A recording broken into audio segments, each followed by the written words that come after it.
we have both a responsibility and an obligation to be a part of the debate on financial regulatory reform and working with legislators, working with regulators, working with other banks. You know, we all have the same goal, Erik, and that's a safe and sound financial system, a financial system that can lead to job creation and economic growth. And I think Davos is a good environment to add some balance to those discussions. Everybody wants a safe and sound financial system. Is populism, though, the way to get there? Just last week, Tim Geithner said, just because it's populist doesn't necessarily mean that it's wrong. You know, these are the right questions, and I think we have a framework for discussion and a framework for regulation, and it's the G20.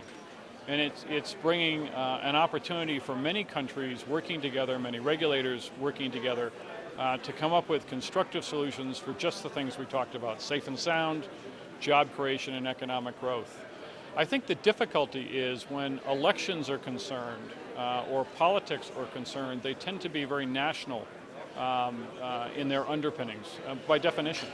And I think the financial markets, but more importantly, our clients and our customers are global in their activities. And so I think the G20 framework has been quite effective around compensation and the guidelines for that.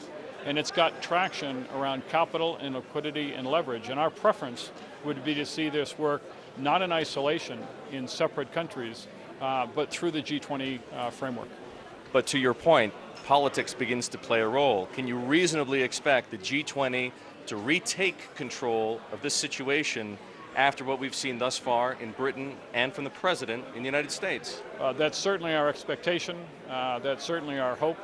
We think the G20 framework is strong, and we're continuing to work constructively in that framework. So, you know, that's going to bring the right solutions. And I think the unintended consequences of a separate national approach is that we get in a situation again with an unlevel playing field. And we saw what happened when AIG was able to have derivatives in a subsidiary that wasn't regulated. We saw what happened when Fannie Mae and Freddie Mac were allowed to build massive risk portfolios. These were institutions whose original charter was to provide standardized mortgages at reasonable cost to middle-class Americans.